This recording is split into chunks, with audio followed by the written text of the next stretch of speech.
Happy Monday! I'm having a little too much fun with my props. I'm in the bedroom and I found one of Luke's hats, so I am reading Ghetto Cowboy, so why not dress the part?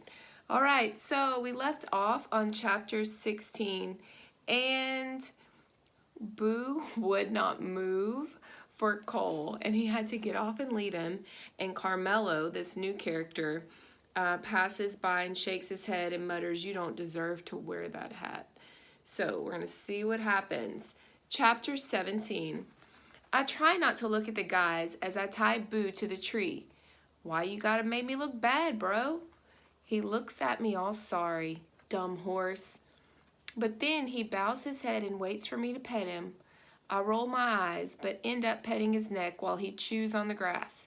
And he seems like a dog you can't help but love, even if he troubles sometimes. I make my bet. One of the little kids stares at me wide-eyed as I hand over my cash. "What? That's how I roll. I'm a playa, understand?" He giggles at the clothes I slept in. "You ain't got no money." I chase him off. "Punk, you'll see." He's still laughing at me. At the starting line, Harp and Lightning is chomping at the bit. Carmelo and Rocket trot over. I can see the horses don't like each other neither, nipping at each other like a couple of pit bulls looking for a fight.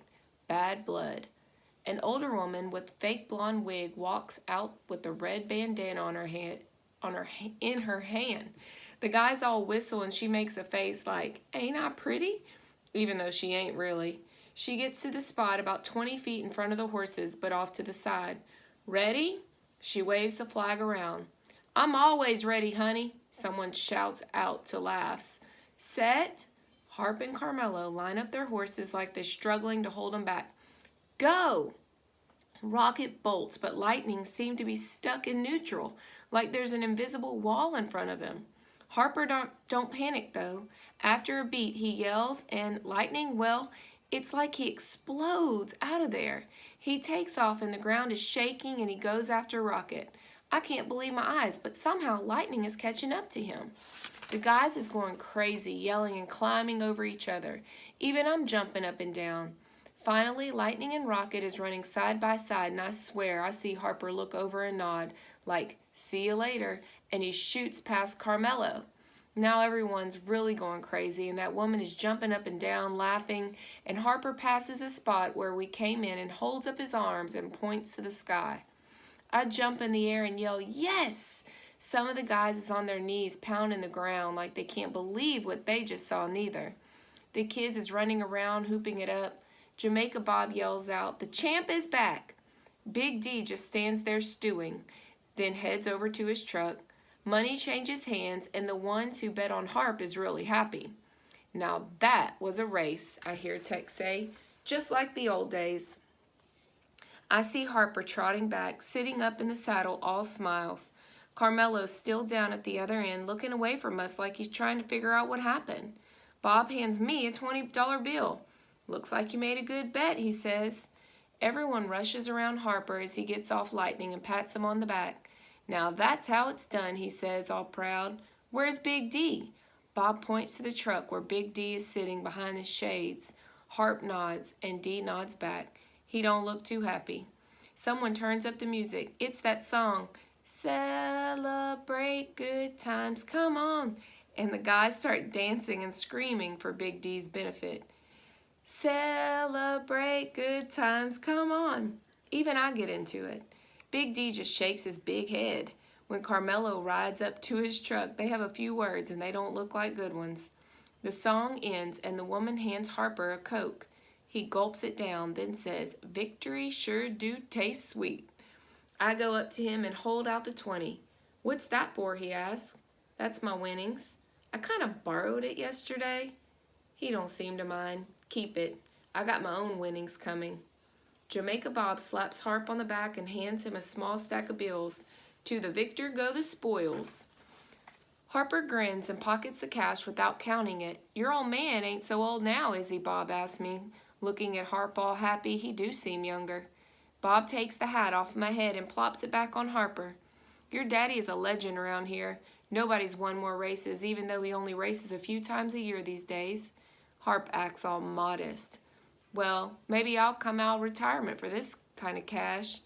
He sees Carmelo, but before he heads over, he leans down towards me. You know, if you stick around, you might learn a thing or two. You could follow in my footsteps, be a racer.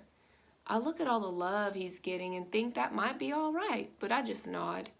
I watch him go up to Carmelo and expect to see him put that punk in his place.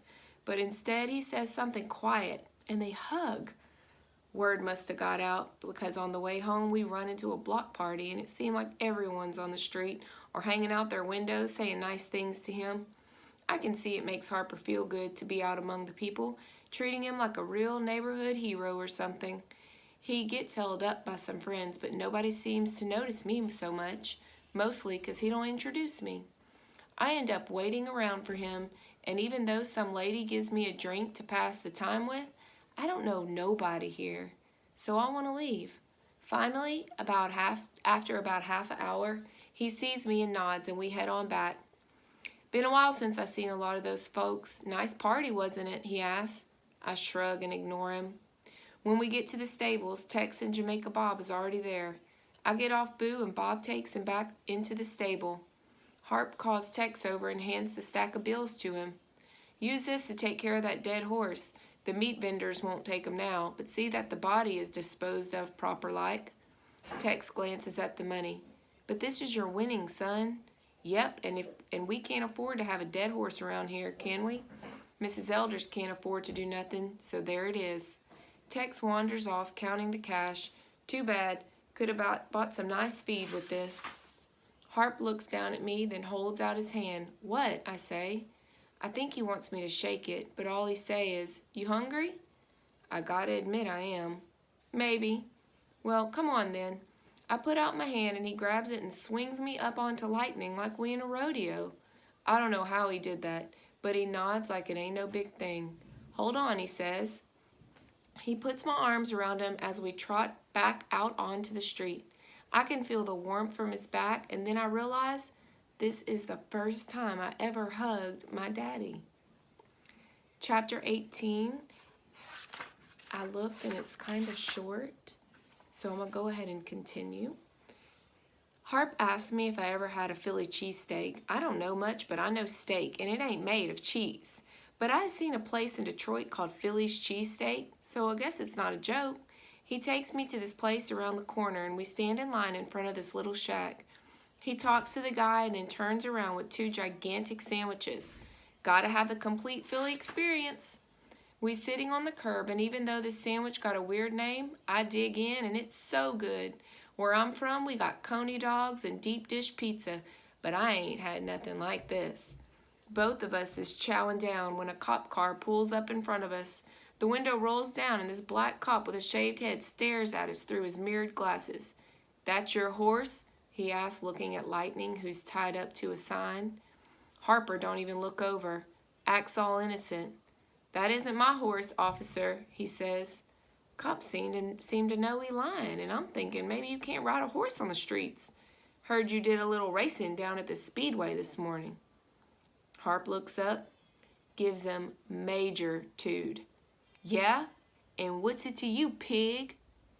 I think now is as good a time as any to start running, but Harper grabs my sleeve and holds on. The cop shakes his head. You have any idea how fast you were going in that race? Because I got a good mind to give you a speeding violation. With that, he whips off his shades and grins like a fool. Harper starts laughing, slapping his leg and elbowing me, and I get it now. They friends. He reaches out and gives the cop a fist bump.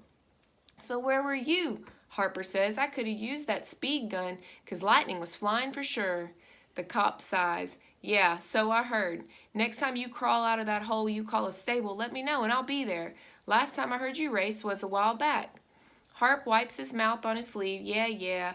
So how come you don't ride that horse of yours out our way no more? The cop shrugs. Had to move him to Jersey. That was the only place that had room after they closed the bunker stables. But if you up for a race, I could make that trip. He smiles like he knows that ain't never gonna happen. His radio goes off and he responds, Gotta go, Harp. North Philly can't last 2 minutes without something bad going down. Duty calls. Later days, pig. Harper laughs. I mean, Leroy. Leroy laughs, turns on his flashing lights, then hits the road, siren blaring. Harper watches him go and says, "Good guy, that Leroy. We used to ride a lot back in the day." I ask how he knows a cop, and he says riding brings together all kinds of folks. Electricians, trashmen, bus drivers, teachers, mailmen, even cops. "So what is your job? What do you do?" I ask him. He looks at his feet. "Survive," he says, all grim. Survive. And that's where I'm going to stop for today.